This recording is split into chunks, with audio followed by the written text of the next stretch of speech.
ہر قسم کی حمد و ثنا اللہ وحدہ لا شریک کے لیے، درود و سلام امام الانبیاء سید المرسلین امام المجاہدین خاتم النبیین جناب محمد الرسول اللہ صلی اللہ علیہ وآلہ وسلم کی ذات عرفہ والا کے لیے۔ اللہ رب العالمین نے نبی کریم صلی اللہ علیہ وآلہ وسلم کو اور آپ کے ساتھ آپ کے اصحاب کو مدینہ طیبہ میں ہجرت کے بعد آزمائشوں کا سفر ختم نہیں ہونے دیا، بلکہ جہاد اور قتال کی صورت میں آزمایا ہے۔ نبی پاک علیہ الصلاۃ والسلام مدینہ میں تشریف لاتے ہیں تو وہاں پہ بے خوف اور امن کی فضا تو قائم ہو گئی، لیکن باہر سے اور اندر سے دشمن کے وار پہلے سے زیادہ سخت ہو جاتے ہیں، اور آپ نے 10 سال کی زندگی مدینہ پاک میں گزاری ہے۔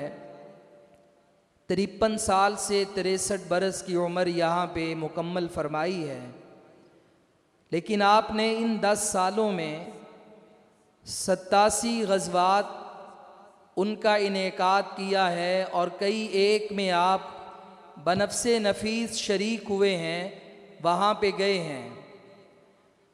اب نبی پاک علیہ الصلاۃ والسلام کی آزمائش کا یہ جو سفر ہے، اللہ تعالیٰ نے اس کو جہاد اور قتال کی صورت میں بدل دیا ہے۔ 10 سال کی زندگی ہو اور 87 غزوات کا انعقاد ہو، اور اس سے یہ پتہ چلتا ہے کہ شاید ہی کوئی مہینہ یا کوئی ہفتہ ایسا ہوگا کہ جس میں آپ کسی نہ کسی غزوہ اور جہاد کی تیاری نہ کر رہے ہوں۔ باقی آپ کی ساری زندگی ہی مدینے میں آ کے 10 کے 10 سال اللہ تعالیٰ کے راستے میں جہاد اور قتال کی تیاری میں گزری ہے، اور دشمن کے مقابلے میں آپ نے یہ زندگی گزاری ہے۔ نبی پاک علیہ الصلاۃ والسلام کو اللہ تعالیٰ نے خاص طور پہ، اور آپ کی امت کے ہر مسلمان کو اللہ تعالیٰ نے عام طور پہ اس بات کا حکم دیا، فرمایا فَلْيُقَاتِلْ فِي سَبِيلِ اللَّهِ، آپ اللہ تعالیٰ کے راستے میں قتال کریں، لڑائی کریں۔ اور جہاد کا ایک عمومی معنی ہوتا ہے کہ جس میں لوگ جد و جہد، کوشش، کاوش کو شامل کر لیتے ہیں، لیکن اللہ تعالیٰ نے یہاں پہ قتال کی بات کی ہے۔ آپ لڑیں، دشمن کے مقابلے میں آئیں، مسلمانوں کی گردنیں اتریں، ان کا خون بہے، مقابل کافروں کا بھی خون بہایا جائے۔ اور اللہ تعالیٰ فرماتے ہیں فَلْيُقَاتِلْ فِي سَبِيلِ اللَّهِ، آپ اللہ کے راستے میں قتال کریں۔ اللہ مقابلے میں ہمارے کون ہے؟ فرمایا الَّذِينَ يَشْرُونَ الْحَيَاةَ الدُّنْيَا بِالْآخِرَةِ، یہ جو آپ کے مقابلے میں دشمن آئے ہیں، یہ بدر میں مشرکین مکہ ہیں، احد میں یہی مشرک ہیں، یا احزاب میں یہ سارے یہود کے اشارے پر جمع ہو کر کے آئے ہیں، یا اس کے بعد خیبر میں یہودی ہیں، یا تبوک کے موقع پر رومی عیسائی ہیں۔ اللہ فرماتے ہیں ان کا سٹیٹس یہ ہے کہ یہ آخرت کی زندگی کو دنیا کی زندگی کے بدلے میں بیچ چکے ہیں۔ یشرون الحیات الدنیا بالآخرہ، انہوں نے سودا کر لیا ہے، دنیا کی زندگی کو ترجیح دی ہے آخرت کے بدلے میں۔ فرمایا وَمَن يُقَاتِلْ فِي سَبِيلِ اللَّهِ، اب اللہ تعالیٰ کے راستے میں جب جہاد کی بات ہو، قتال کی بات ہو، مسلمان پیش قدمی کریں یا کافر مسلمانوں پہ حملہ آور ہو جائے، تو اللہ فرماتے ہیں تب 2 ہی صورتیں باقی رہتی ہیں۔ پہلی صورت کیا ہے؟ فَيُقْتَلْ، کہ یا تو مسلمان شہید کر دیا جاتا ہے، او یغلب، یا مسلمان غالب آ جاتا ہے، فَسَوْفَ نُؤْتِيهِ أَجْرًا عَظِيمًا، فرمایا مسلمان شہید کر دیا جائے، کافر مسلمان پہ غالب آ جائے، مسلمان کو شکست ہو جائے یا مسلمان غالب آ جائے، فَسَوْفَ نُؤْتِيهِ أَجْرًا عَظِيمًا، دونوں صورتوں میں عنقریب ہم مسلمانوں کو بہت بڑا اجر عطا کرنے کا وعدہ کرتے ہیں۔ مسلمان کے لیے اجر ہی اجر ہے۔ ایک مسلمان اور ایک کافر، اس کی جد و جہد میں، اس کی لڑائی میں، اس کی جنگ میں اس کے نظریے کا اختلاف ہے۔ کافر غیر اللہ کے لیے لڑتا ہے، مسلمان اللہ کے لیے لڑتا ہے۔ کافر شیطان کے لیے لڑتا ہے، مسلمان اللہ کے دین کے قیام کے لیے لڑتا ہے۔ آج ہمارے بھی اس دور میں جو ہمارا ہندوستان سے پالا پڑا ہے، واسطہ پڑا ہے، اور یہ ایک نہ ایک دن تو پڑنا ہی تھا۔ نبی پاک علیہ الصلاۃ والسلام کی بشارتیں ہیں، اور 1 ارب سے زیادہ ہندوؤں کی آبادی ہے، اور وہ 1 کروڑ سے زیادہ کئی کروڑ خداؤں کے وجود کا دعویٰ کرنے والے ہیں، اور کہیں ہاتھی کی پوجا کرتے ہیں، کہیں بندر کی پوجا کرتے ہیں، کہیں سانپ کی پوجا کرتے ہیں۔ کبھی یہ سام راج کے لیے لڑتے ہیں، کبھی رام راج کے لیے لڑتے ہیں، کبھی ناگ راج کے لیے لڑتے ہیں، جبکہ مسلمان اسلام راج کے لیے لڑتا ہے۔ وہ کہتا ہے یہ سارے نظام باطل ہیں، میری جد و جہد، میری لڑائی، میرا قتال، یہ اللہ کے علاوہ کئی کروڑ خداؤں کے پجاریوں کے ساتھ، مسلمانوں کے دشمنوں کے ساتھ، گائے کی پوجا کرنے والے کے ساتھ، اس کا پیشاب پینے والے کے ساتھ، اس کے سامنے سجدہ ریز ہونے والے کے ساتھ، اور سب سے بڑی دشمنی لا الہ الا اللہ کی بنیاد پر جو انہوں نے مسلمانوں سے پال رکھی ہے، اور اب علل اعلان کئی 1 دہائیوں سے میڈیا پہ اس کا اظہار بھی کرتے ہیں۔ میرا مقابلہ ان لوگوں کے ساتھ ہے جو اسلام کے دشمن ہیں، اسلام راج کے دشمن ہیں، اسلام کے نظام کے دشمن ہیں، اسلام کے ماننے والوں کے دشمن ہیں۔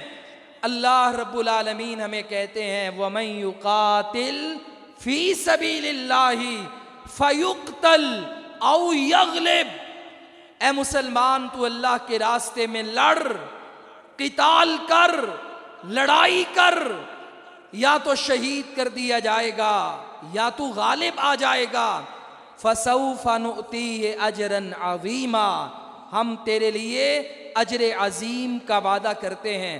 ہر حال میں مسلمان کامیاب ہی لوٹتا ہے، وہ شہید ہو جائے یا غالب غازی ہو جائے۔ اور یہی وجہ ہے کہ احد کے میدان میں جب نبی کریم صلی اللہ علیہ وسلم پر دوبارہ سے حملہ ہوا، اور یہ جو تیر انداز بیٹھے تھے اس پہاڑ پر، جبل رومات پر، یہ سارے وہاں سے پلٹ گئے، غنیمت سمیٹنے لگے۔ نبی پاک علیہ الصلاۃ والسلام تک کافر کی پہنچ ہو گئی۔ 10 صحابہ کرام کا پہرا، تیروں کی بوچھاڑ، حضرت طلحہ جیسے صحابی اپنے ہاتھ سے تیر کو روکتے ہیں۔ صحابہ بیان کرتے ہیں، تابعین بیان کرتے ہیں کہ ہم نے طلحہ کا ہاتھ دیکھا کہ جو شل ہو چکا تھا، ساری زندگی شل رہا، سوکھ گیا، کچھ کرنے کے قابل نہ رہا۔ ہم جب اس سے سوال کرتے کہ اس کا یہ بازو کیسے معذور ہوا ہے، تو جواب ملتا نبی پاک علیہ السلام کے آگے احد کے میدان پر آپ کے لیے پہرا دیتے ہوئے جب اس کے پاس ڈھال نہیں تھی، یہ تیر جو آ رہے تھے اپنے ہاتھ سے تیروں کو روک رہا تھا۔ ہاتھ طلحہ کے ہاتھ میں تیر پیوست ہو رہے تھے کہ کوئی ایک تیر بھی نبی پاک علیہ السلام کو مس نہ کرے۔ آپ کو نقصان نہ پہنچائے۔ اس قدر آخری وقت ہے، دشمن سر پہ چڑھا ہے۔ جب اس موقع پر کافروں کو یقین ہو گیا کہ نبی پاک علیہ السلام شہید ہو چکے ہیں، تو اس موقع پہ لڑائی تھم گئی۔ ابو سفیان آگے بڑھے، ابھی مسلمان نہیں ہوئے، کہنے لگے کیا تم میں محمد کریم صلی اللہ علیہ وسلم موجود ہیں؟ اللہ کے رسول نے کہا جواب نہیں دینا۔ کہنے لگا ابو بکر موجود ہیں، کہا جواب نہیں دینا۔ کہنے لگا عمر موجود ہیں، نبی علیہ السلام نے کہا جواب نہیں دینا۔ جب اس بندے نے دیکھا کہ جواب تو آ ہی نہیں رہا، تو یہ کافروں کے سالار نے اعلان کر دیا تمہیں مبارک ہو، ہم نے آج سب کو قتل کر دیا ہے، شہید کر دیا ہے، بدر کا بدلہ لے لیا ہے۔ اب یہ اعلان کرتا ہے اعلو الحبل، آج کے دن حبل بلند ہو جائے، حبل کی جے ہو جائے، حبل کا نعرہ بلند ہو۔ اللہ کے رسول نے فرمایا اے عمر اس کو جواب دے، پہلے ہماری ذات کی بات تھی تو ہم نے اپنے آپ کو ہڈن رکھا، چھپا کے رکھا، اس کو جواب نہیں دیا کہ کون زندہ ہے کون شہید ہو گیا۔ کہا اس کو جواب دو اللہ اعلی و اجل، اللہ ہی سب سے بڑا ہے، تیرا حبل بڑا نہیں، تیرا لات بڑا نہیں، تیرا منات بڑا نہیں، اللہ اعلی و اجل، اللہ ہی سب سے بلند ہے، وہ سب پہ غالب آنے والا ہے، وہی جلال والا عزتوں والا ہے۔ اس کے بعد کہنے لگا کہ ہمارے لیے عزا مولانا ولا مولا لکم، آج جنگ میں ہماری مدد کے لیے عزا آیا ہے، تمہارا بھی بھلا کوئی مددگار ہے؟ اللہ کے رسول نے کہا اس کو جواب دیں اللہ مولانا ولا مولا لکم، اللہ ہمارا مددگار ہے، وہ تمہارا مددگار نہیں ہے، تمہیں تمہارا عزا مبارک، تمہیں تمہارا لات منات مبارک، حبل مبارک، ہمیں اللہ کی ذات مبارک ہو جو ہماری مدد کرنے والی ہے۔ تیسرے نمبر پہ وہ کہنے لگا کہ آج بدلہ برابر ہو گیا، ہم نے بھی 70 اپنے مروائے تھے بدر میں، اور 1 سال بعد 70 تمہارے شہید ہو گئے، تمہارے ہم نے قتل کر دیے ہیں، حساب برابر ہو گیا۔ اللہ کے رسول نے کہا اس کو جواب دو قتلانا فی الجنہ وقتلاکم فی النار، حساب کیسے برابر ہوا؟ جو تمہارے مرے ہیں وہ جہنم میں چلے گئے، آج جو ہمارے قتل ہوئے ہیں وہ تو جنت میں چلے گئے، تو یہ بتا حساب کیسے برابر ہوا؟ اگر 70 مارے گئے تمہارے پچھلے سال بدر میں، 70 ہمارے شہید ہو گئے، حساب تو برابر نہیں ہے، تمہارے مر کے جہنم میں چلے گئے، ہمارے شہید ہو کر جنت میں چلے گئے، حساب کیسے برابر؟ اور یہ اللہ کا قرآن ہے وَمَن يُقَاتِلْ فِي سَبِيلِ اللَّهِ فَيُقْتَلْ أَوْ يَغْلِبْ، جو بھی اللہ کے راستے میں لڑتا ہے یا وہ شہید ہو جاتا ہے یا غازی بن کے لوٹتا ہے فَسَوْفَ نُؤْتِيهِ أَجْرًا عَظِيمًا، اللہ فرماتے ہیں ہم انہیں بہت بڑا اجر دیں گے، یہ ہمارا وعدہ ہے۔ اور اس کے بعد اللہ تعالیٰ نے وَمَا لَكُمْ لَا تُقَاتِلُونَ فِي سَبِيلِ اللَّهِ، یہ ہمیں جھنجھوڑا ہے، اور یہ جھنجھوڑا ہمیں، یہ آیت تو ہم تب پڑھیں کہ جب جنگ ہمارے ہمسائے کے ملک میں لگی ہوئی ہو، کہ اللہ ہمیں کہہ رہا ہے تم کیوں نہیں لڑتے؟ کمزور مرد، عورتیں، بچے اللہ کے سامنے فریاد کرتے ہیں ربنا اخرجنا من هذه القرية الظالم اهلها، اللہ ہمیں اس بستی سے نکال کہ جس کے رہنے والے بڑے ظالم ہیں، ہم پہ ظلم کرتے ہیں، اللہ کوئی مددگار بھیج دے۔ آج وہی لڑائی ڈائریکٹ ہمارے ملک میں آ گئی، وہی سائے ہمارے شہروں پر، ہمارے گھروں پر، ہماری جانوں پہ منڈلا رہے ہیں۔ اور اللہ تعالیٰ اس سے اگلی آیت میں کیا فرماتے ہیں؟ فرمایا الذین آمنوا یقاتلون فی سبیل اللہ، جو ایمان والے ہیں یہ اللہ کے راستے میں لڑتے ہیں. والذین کفروا یقاتلون فی سبیل الطاغوت، اور یہ جو کافر ہیں یہ طاغوت کے راستے میں لڑتے ہیں، شیطان کے راستے میں لڑتے ہیں. شیطان ان سے اپنی پوجا کرواتا ہے، شیطان کے پجاریوں کے لیے لڑتے ہیں. اللہ فرماتے ہیں ان کید الشیطان کان ضعیفا، بے شک شیطان کی تدبیر، شیطان کا بچھایا ہوا ریکٹ جال وہ ہمیشہ کمزور ہوتا ہے. ایمان والوں کی تدبیر اعلیٰ ہوتی ہے، کیونکہ ان کے ساتھ اللہ کی ذات ہے، اللہ کی مدد ہے. یہ اللہ کے راستے میں لڑتے ہیں اور وہ شیطان کے لیے لڑتے ہیں. شیطان کی تدبیر کمزور ہے. الرحمن اور اس کے ماننے والوں کی تدبیر کو اللہ تعالیٰ نے فتح یاب کر دیا ہے، دونوں صورتوں میں کامیابیوں سے نواز دیا ہے. تو بھائیو، آج کے حالات میں پہلا پیغام اور پہلا درس اور سبق یہ ہے کہ ہم جس خطے میں رہنے والے ہیں، آج سے 1300 سال پہلے اسی خطے میں یہ ہندو کا راج تھا. جگہ جگہ مندر تھے اور یہ اللہ کے علاوہ غیر اللہ کی پوجا کی جاتی تھی. یہ رام، گھنشان، یہ برہما، وشنو، شیو، یہ 3 خداؤں کے ماننے والے لوگ یہ اس کی عبادت میں اور اس دنیا پہ، اس دھرتی پہ غریبوں مظلوموں پہ ظلم کرنے کے عادی، اور ہندوؤں کی روش میں ظلم پایا جاتا ہے. اللہ تعالیٰ نے ان کا بھی علاج کیا کہ جب ایک قافلہ عرب کا دیبل کی بندرگاہ پہ خواتین ہیں، بچے ہیں، یہ راجہ داہر کی فوجوں کے ہاتھ لگا، انہوں نے عام مسافر سمجھتے ہوئے اسے بھی لوٹا اور ان کی خواتین اور بچوں کو لا کر جیلوں میں ڈال دیا. ان میں سے کسی ایک عورت نے کسی قید سے آزاد ہونے والے قیدی کو ایک خط دیا کہ اسے کسی طرح عراق میں حجاج بن یوسف تک پہنچا دیں. جب وہ خط اس کے ہاتھ لگا تو حجاج عراق میں تڑپ اٹھا کہ مسلمانوں کے چند بچے اور خواتین راجہ داہر کی قید میں ہیں. تب محمد ابن قاسم کی قیادت میں اس بر صغیر کی سرزمین پر اسلام کا پہلا لشکر آیا.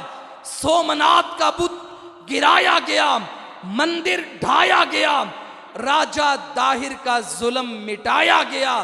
تب سے اس دھرتی پہ اسلام آیا اور مسلمانوں کا نظام حکومت، قیام حکومت 1000 سال سے زیادہ اس بر صغیر پہ قائم کیا گیا.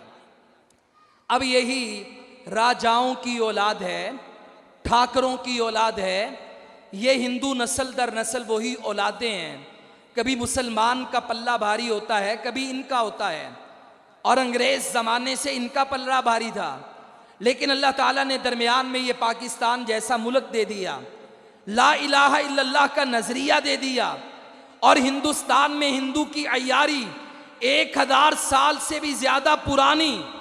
یہ دن رات مسلمان کے خلاف سازشوں کے ریکٹ بچھانے میں کوئی کسر چھوڑنے کو تیار ہی نہیں. اور ہندو فاشزم کی تھیوری 15 سالوں سے 3 دور حکومت یہ نریندر مودی کے ہیں، تب سے یہ لے کر چل رہا ہے. عوام کا مورال بھی اس نے جنگ کے حوالے سے بہت اونچا کر دیا، میڈیا کو بھی بھڑکا دیا، اور اب یہ بالواسطہ پاکستان پہ حملہ آور ہے. اس موقع پہ عوام کا کردار کیا ہونا چاہیے؟ ایک کردار وہ باہمی خلفشار، سیاسی آپس کے انتشار اور اختلاف کا سبب کہ لوگ اس جنگ کی حالت میں بھی اپنی افواج کے بارے میں، چونکہ زمانہ اخبارات سے آگے بڑھ کر سوشل میڈیا کا زمانہ اور دور ہے، ہر بندے کے ہاتھ میں موبائل، کومنٹس، کیمرہ، مائک موجود ہے، اور لوگ اپنی افواج پہ طرح طرح کے کومنٹس کرتے ہی چلے جا رہے ہیں. ایسے حالات میں اللہ کا قرآن ہمیں جہاد پہ کھڑا ہونے کا حکم دیتا ہے، اور نظریاتی طور پر میرا اور آپ کا عقیدہ درست کرتا ہے کہ یہ جو لڑائی ہندوستان کے خلاف آج لڑ رہے ہیں، وطن کی لڑائی نہیں، زمین کے ٹکڑے کی لڑائی نہیں، سندھ خیبر پنجاب بلوچستان کی لڑائی نہیں، یہ لڑائی نظریات کی لڑائی ہے۔ یہ مقابلہ اسلام اور کفر کا ہے، اسلام اور ہندوازم کا ہے۔ ہم مانیں یا نہ مانیں، تیاری کریں یا نہ کریں، ہمارا دشمن تیار ہو کر اسرائیل کو لے کر ہمارے خلاف میدان میں اتر چکا ہے۔ اب یہ مسئلہ ہمارا ہے، ڈیپینڈ ہم پہ کرتا ہے کہ ہم اس لڑائی کو لڑائی سمجھیں یا نہ سمجھیں، اس کو نظریاتی جنگ بنا کر ان کے مقابلے میں آتے ہیں یا نہیں آتے۔ یہ مقابلہ نظریے کا مقابلہ ہے۔ اور ایک وقت ایسا بھی آیا کہ آپ دیکھیں کہ کل ہمارے اوپر 12-14 گھنٹے ڈرونز کی بارش تھی، اور ہندوستان نے چونکہ یہ لڑائی اپنے جدید ٹیکنالوجی کی ترقی کے اعتبار سے بدل چکی ہے، تیر و تلوار کی جگہ پہ گولی بندوق گن کا زمانہ تھا، اور منجنیق کی جگہ پہ ٹینکوں کا زمانہ تھا، لیکن اب اس سے آگے بڑھ کے طیاروں ڈرونز کا زمانہ ہے۔ آسمان پہ ڈرونز بھیجے گئے، لہرائے گئے، لیکن اللہ تعالیٰ نے بڑے نقصان سے بچایا، اور اللہ نے بڑی مدد کی، وہ سارے تباہ کر دیے گئے، زمین پہ اتار لیے گئے، اور چند ایک سے کچھ نقصان ہوا۔ تو مجھے قرآن مجید کی آیات یاد آئیں کہ جس میں اللہ تعالیٰ نے سورۃ الاحزاب میں غزوہ احزاب کا ایک منظر پیش کیا ہے۔ 4 ہجری میں ہجرت کے چوتھے سال نبی پاک علیہ السلام نے بنو نذیر کو بھی یہاں سے نکالا، جلا وطن کیا۔ بنو قینقاع یہ بھی یہودیوں کا بڑا قبیلہ تھا، اسے بھی یہاں سے جلا وطن کیا، لیکن یہ چین سے نہیں بیٹھے، آرام ان کو نہیں آیا۔ یہ مدینے سے باہر جا کر کہیں دور خیبر کے مقام پہ آباد ہو کر مسلمانوں سے بدلہ لینے کی تیاری کرنے لگے۔ اور یہ یہود کی پرانی روش ہے، وہ کبھی بھی ڈائریکٹ مسلمانوں کے مقابلے میں نہیں آتا، جہاں مسلمان کی تیاری ہوتی ہے یہ ہمیشہ پراکسی وار کھیلتا ہے، بیک پہ خود، آگے دیگر اللہ کے دشمنوں کو لگاتا ہے۔ بنو قینقاع کے سردار گئے، مشرکین مکہ کے پاس گئے، بنو غطفان کے پاس گئے، حذیل کے پاس گئے، اندر بنی قریظہ کے پاس آئے، آ کے انہیں بھڑکایا، تیار کیا کہ مسلمانوں کے خلاف لڑائی کی جائے، اور یہ 1000 سے 1400 کی تعداد میں ہیں، اور 10,000 کا لشکر اگر ہم تیار کر لیں، سارا عرب جمع ہو جائے، اوپر سے نیچے سے دائیں سے بائیں سے مدینے پہ حملہ آور ہو جائیں، تو ہم آپ کو یقین دلاتے ہیں کہ مسلمان اس بار ذرہ برابر بھی فتح حاصل نہیں کریں گے، اور ہم مدینے پہ قابض ہو جائیں گے اور انہیں قتل کر دیں گے۔ یہ بات 1 سال اس کی تیاری کی گئی، اور اب 10,000 کا لشکر شوال کے مہینے میں 5 ہجری، ہجرت کا 5واں سال، سخت سردی کا موسم ہے، مدینے پہ حملہ آور ہو گئے۔ جب آپ مدینے میں جائیں، اللہ تعالیٰ سب کو لے جائے، آپ وہاں پہ دیکھیں جو بقیع کا قبرستان ہے وہ مشرقی حصہ ہے، اور جس طرف قبلہ ہے روزے والی سائڈ وہ جنوب کا حصہ ہے۔ مشرکین مکہ نے، سارے مشرک قبائل نے مل کر مشرق اور جنوب میں مدینے کو گھیرے میں لے لیا، اور یہ جو بنو قینقاع، بنو نذیر یہودیوں کے قبائل تھے، انہوں نے شمال کو گھیرے میں لے لیا، احد والی سائڈ، صرف مغرب والی سائڈ بچی، جسے نبی پاک علیہ السلام نے، وہی مدینے میں اندر آنے کا راستہ تھا، آپ نے کئی دن لگا کر ایک لمبی چوڑی گہری کئی کلومیٹر پر مشتمل خندق کھود کر کافروں کا راستہ روک دیا، اور ایک دن یہ 10,000 کا لشکر اچانک مدینے پہ حملہ آور ہو گیا۔ پہاڑوں سے نیچے آ رہے ہیں، کوئی دائیں سے آ رہے ہیں، کوئی بائیں سے آ رہے ہیں، کوئی سامنے سے آ رہے ہیں، اب ان سب نے آنا سامنے ہے مغربی سائڈ پر اور وہاں سے مدینے میں داخل ہونا ہے۔ اللہ تعالیٰ نے اس قرآن مجید میں اس کا بڑا پیارا نقشہ کھینچا ہے۔ اللہ فرماتے ہیں یا ایھا الذین آمنوا اذکروا نعمت اللہ علیکم، اے ایمان والو تم اللہ تعالیٰ کی نعمت کو یاد کرو۔ یہ جب فتح ہو جائے، جب طیارے زمین پہ آ جائیں، جب ڈرونز تباہ کر دیے جائیں، اس کے بعد نعرے بازی اس طرح کی کہ جس میں تکبر پایا جائے، اس طرح کے دعوے، اس طرح کے وعدے کہ جس میں تکبر پایا جائے، اللہ جس سے ناراض ہو جائے وہ نہ کیا کریں۔ اللہ فرماتے ہیں مومنوں، یہ فتح جو ہوتی ہے اللہ کی نعمت ہوتی ہے، تمہیں پتہ ہی نہیں اللہ تعالیٰ نے تمہاری مدد کس کس انداز میں کی، اللہ نے دشمن کو کیسے ناکام نامراد کر کے لوٹایا۔ فرمایا اذ جاءتکم جنود، کہ جب تمہارے پاس لشکر آ گئے، بڑے لشکر آگے، دائیں بائیں آگے پیچھے سے، فارسلنا علیہم ریحا وجنودا لم تروها، اللہ فرماتے ہیں ہم نے آسمان سے ہواؤں کو حکم دے دیا، ہم نے فرشتوں کو حکم دے دیا، ایسے ایسے لشکر اتارے، ہم نے ان کو بھیجا، ہواؤں کے لشکر اور فرشتوں کے لشکر جو تمہیں نظر نہیں آ رہے تھے، کہ جن کی مدد سے اللہ تعالیٰ نے تمہاری فتح کو یقینی بنا دیا اور تمہارے خوف کو اللہ تعالیٰ نے امید میں بدل دیا، اللہ نے تمہیں امن عطا کر دیا۔ اللہ یہ خوف کس نوعیت کا تھا؟ فرمایا اذ جاءوکم من فوقکم، کہ جب یہ کافر اوپر سے پہاڑوں سے نیچے آ رہے تھے، وَمِنْ أَسْفَلَ مِنْكُمْ، زمین سے بھی آ رہے تھے، اوپر سے بھی آ رہے تھے، نیچے سے بھی آ رہے تھے، وَإِذْ زَاغَتِ الْأَبْصَارُ وَبَلَغَتِ الْقُلُوبُ الْحَنَاجِرَ، کہ ان کو دیکھ کر آنکھیں پھٹی کی پھٹی رہ گئیں خوف میں، یہ ہوا کیا ہمارے ساتھ؟ اور دل تھے کہ منہ کو آنے لگے، خوف کی وجہ سے دل کلیجے کو آنے لگے، منہ کو آنے لگے۔ وَتَظُنُّونَ بِاللَّهِ الظُّنُونَ، اور تم اللہ تعالیٰ پہ طرح طرح کے گمان کرنے لگے۔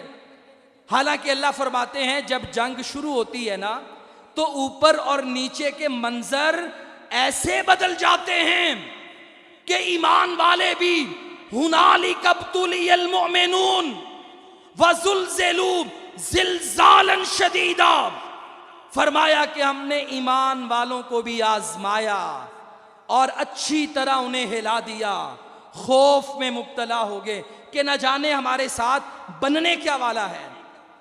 اللہ فرماتے ہیں جب یہ پورا ماحول بن گیا، خوف ہی خوف ہو گیا، مسلمان بھی خوف زدہ ہو گئے، دل منہ کو آنے لگے، اس قدر خوف کی علامت کہ مسلمانوں کے پاس صرف ایک روایت میں آتا ہے 1000 کا لشکر اور ایک روایت میں آتا ہے 1400 کا لشکر، اس سے زیادہ مسلمان نہیں ہیں، اور اندر بنو قریظہ کے یہودی بیٹھے ہوئے ہیں کہ جنہوں نے وقتی طور پہ مسلمانوں سے صلح کی ہے، لیکن کب یہ معاہدہ توڑ کر مسلمانوں کی ہی بستیوں پہ، ان کی عورتوں اور بچوں پہ حملہ آور ہو جائیں اس کا کوئی اندازہ نہیں ہے، اندر بھی خوف، باہر سے بھی خوف۔ اللہ فرماتے ہیں اس موقع پر جو منافقوں کے رویے تھے وہ ذرا سنیں وہ کیا ہے۔ وَإِذْ يَقُولُ الْمُنَافِقُونَ وَالَّذِينَ فِي قُلُوبِهِمْ مَرَضٌ، جب یہ سارے منظر کو دیکھا تو منافقوں نے، یا جو نیم منافق تھے کہ جن کے اندر ایمان کی کمزوری تھی، وہ کہنے لگے ما وعدنا اللہ ورسولہ الا غرورا، اللہ نے اور اس کے رسول نے جتنے بھی ہمارے ساتھ وعدے کیے تھے اور سارے دھوکے تھے، کوئی وعدہ کام نہیں آیا۔ دیکھو کافر کتنی بڑی تعداد میں ہمارے اوپر حملہ آور ہو گیا ہے۔ منافقوں کا ایک گروپ کھڑا ہو گیا، کہنے لگا یا اہل یثرب لا مقام لکم فرجعوا، یثرب پرانا نام تھا، نیا نام تھا مدینۃ المنورہ، لیکن عین جنگ کے موقع پر عبداللہ بن ابی کی ذریت نے وہ پرانا علاقائی تعصب چھیڑ دیا اور کہنے لگا اوے یثرب کے رہنے والوں، آج تمہارا کچھ نہیں بچنے والا، میرا مشورہ یہ ہے کہ جلدی جلدی پیغمبر کا ساتھ چھوڑ کے یہاں سے بھاگ جاؤ، نکل جاؤ، اور اس نبی کو اور ایمان والوں کو کہو کہ خود ہی لڑ لے، ہم نہیں لڑ سکتے۔ اور ایک گروہ منافقوں کا اور آ گیا اور وہ کہنے لگا کہ ہمارے گھر وہ جی وہاں پر بڑا خطرہ ہے، بنو قریظہ والے نہ جانے ہمارے بیوی بچوں کے ساتھ کیا کریں گے، ہمیں جہاد سے اجازت دے دیں، ہم لڑنا نہیں چاہتے۔ اس قدر نبی پاک علیہ السلام پر اور ایمان والوں پہ چند دن آزمائش آ گئی۔ 1 مہینہ احزاب کی لڑائی جاری رہی، 1 مہینہ یہ خوف کا عالم رہا۔ یہ منافقوں کے رویے تھے، جبکہ ایمان والوں کے رویے کیا ہیں؟ نبی کریم صلی اللہ علیہ وسلم کے جو اسوے کی آیت اکثر علماء سیرت النبی کے چیپٹر میں پیش کرتے ہیں نا، وہ آیت اللہ تعالیٰ نے اس موقع پہ اتاری۔ فرمایا لَقَدْ كَانَ لَكُمْ فِي رَسُولِ اللَّهِ أُسْوَةٌ حَسَنَةٌ، لوگوں تمہارے لیے تمہارے نبی کا اسوہ بہترین نمونہ ہے۔ تم نے منافقوں کے نقش قدم پہ نہیں چلنا بلکہ اپنے نبی کے نقش قدم پر چلنا ہے۔ اللہ ہمارے نبی کا اس وقت اور ایمان والوں کا رویہ کیا تھا؟ فرمایا جب یہ خوف کا عالم ہوا، وَلَمَّا رَأَى الْمُؤْمِنُونَ الْأَحْزَابَ قَالُوا هَذَا مَا وَعَدَنَا اللَّهُ وَرَسُولُهُ وَصَدَقَ اللَّهُ وَرَسُولُهُ، اور جب ایمان والوں نے یہ لشکر دیکھے، کافروں کا حملہ دیکھا، مدینے میں کفار کی یلغار دیکھی، الاحزاب فورسز، کئی ایک لشکر کافروں کے دیکھے، وہ کہنے لگے یہی تو اللہ اور اس کے رسول کا وعدہ ہے، اللہ اور اس کے رسول نے سچ کہا ہے۔ جب ایسے حالات بن جاتے ہیں تب ہی تو اللہ کی مدد آتی ہے۔ وَمَا زَادَهُمْ إِلَّا إِيمَانًا وَتَسْلِيمًا، جیسے جیسے حالات گھمبیر ہوتے چلے گئے، خطرات کے سائے منڈلاتے چلے گئے، دشمن کی یلغار بڑھتی چلی گئی، ایمان والوں کا ایمان بھی بڑھتا چلا گیا اور اللہ پہ فرما برداری کا جذبہ بھی بڑھتا چلا گیا۔ ایمان والوں نے کہا ابھی ابھی اللہ کی مدد تو آنے والی ہے۔ اب یہ ان حالات میں کتنے لوگ ہیں کہ جنہیں یا تو سیاسی اختلاف آپس کا ہوگا یا جنہیں مجاہدین سے اختلاف تھا۔ میں نے یہ 2-3 دن کئی بڑے بڑے اہل توحید علماء کے کومنٹس اور تحریریں پڑھی ہیں، انہوں نے کہا اگر یہ کشمیر کا جہاد نہ ہوتا، یہ حافظ سعید اور اس طرح کے لوگ پاکستان نہ پالتا، آج یہ دن نہ دیکھنے پڑتے۔ وہ اللہ کے بندے اگر یہ نہ ہوتے تو کب کا ختم ہو چکا ہوتا۔ ہندو کی عیاری تو 70 برس سے چل رہی ہے، 40 برسوں سے یہ مجاہدین نے، کشمیریوں نے اتنے بڑے دشمن کو کشمیر میں انگیج کر کے رکھا ہوا ہے کہ جس سے پاکستان نے 20 سالوں میں بڑی تیاری کی، میزائل ٹیکنالوجی میں پاکستان آگے بڑھا۔ دشمن تو اسے آگے بڑھنا دینے ہی نہیں چاہتا تھا۔ دشمن کب سے یہ چاہ رہا تھا کہ پاکستان کو جنگ میں دھکیل دیا جائے۔ اب کوئی فوج کے خلاف بات کرے یا کوئی جہاد کی تنظیموں کے بارے میں بات کرے، کشمیر کے بارے میں بات کرے، وہ سورۃ الاحزاب میں منافقین کا رویہ پڑھ لے، اسے لگے گا کہ میں اس کے نقش قدم پہ چل رہا ہوں۔ اسے اللہ سے توبہ کرنی چاہیے، اور اللہ کا قرآن دعوت دیتا ہے اس جنگ کے عالم میں لَقَدْ كَانَ لَكُمْ فِي رَسُولِ اللَّهِ أُسْوَةٌ حَسَنَةٌ، تم ابن ابی کے راستے پہ نہ چلو بلکہ محمد الرسول اللہ صلی اللہ علیہ وسلم کے راستے پہ چلو۔ اللہ ان کا راستہ کیا ہے؟ اللہ تعالیٰ نے اگلی آیت میں فرمایا من المؤمنین رجال صدقوا ما عاہدوا اللہ علیہ فَمِنْهُمْ مَنْ قَضَى نَحْبَهُ وَمِنْهُمْ مَنْ يَنْتَظِرُ وَمَا بَدَّلُوا تَبْدِيلًا۔ فرمایا مومنوں میں کچھ لوگ ہیں جن کے جہاد کے جذبے ہمیشہ بلند رہتے ہیں، آسمان پہ ڈرون آئیں وہ گھبراتے نہیں، میزائل گریں وہ گھبراتے نہیں، مایوسی کی بات نہیں کرتے، بلکہ وہ متحد ہو کر اللہ کے راستے میں جان پیش کرتے ہیں۔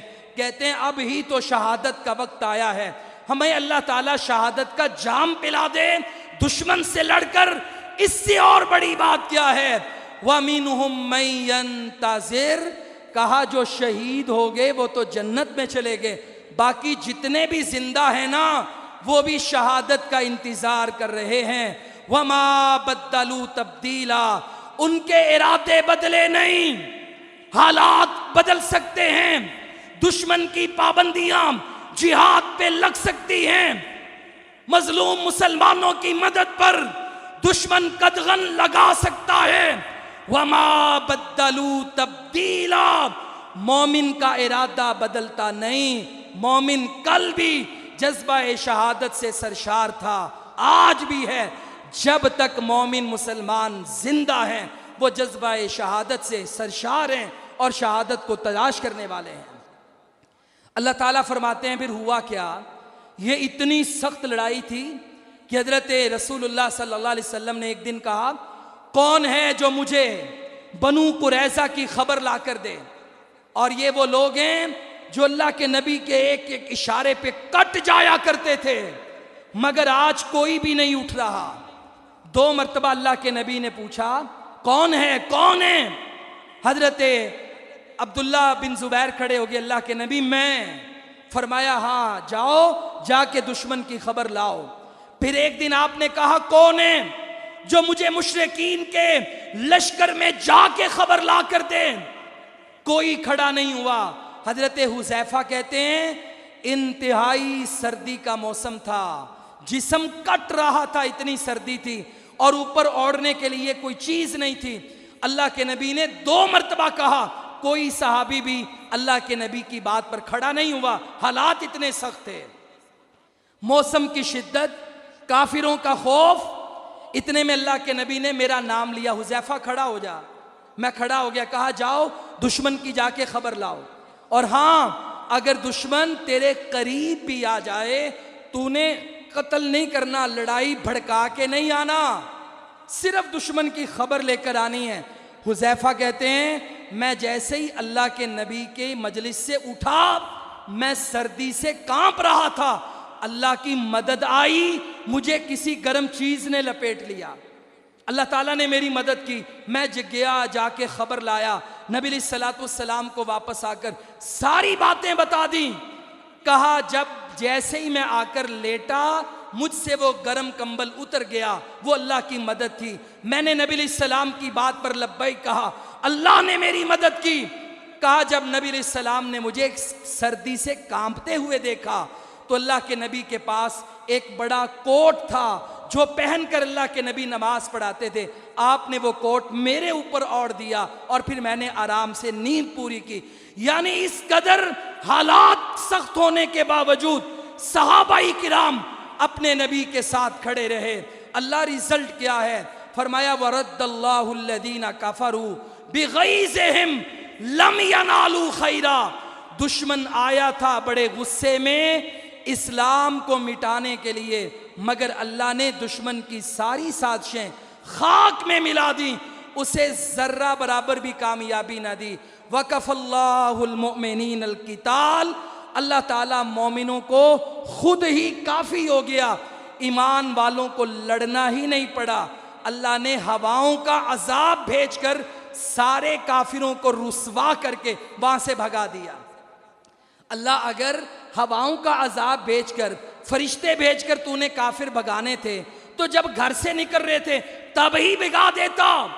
فرمایا نہیں، لیجزی اللہ الصادقین بصدقہم، دراصل ہوتا یہ ہے اللہ مومن اور منافق میں فرق کرنا چاہتا ہے، اللہ کافر کو کچھ دکھانا چاہتا ہے، اس لیے میدان سجائے جاتے ہیں، پھر مسلمان اپنی تیاری کے مطابق میدانوں میں نکلتے ہیں، پھر اللہ کی مدد آتی ہے، پھر کافر کے بڑے بڑے رافیل طیارے کہ جس کی دنیا میں دھوم ہوتی ہے، اللہ ہندوستان کی خاک میں ملا دیتا ہے، کافروں کے مرال پست کر دیتا ہے۔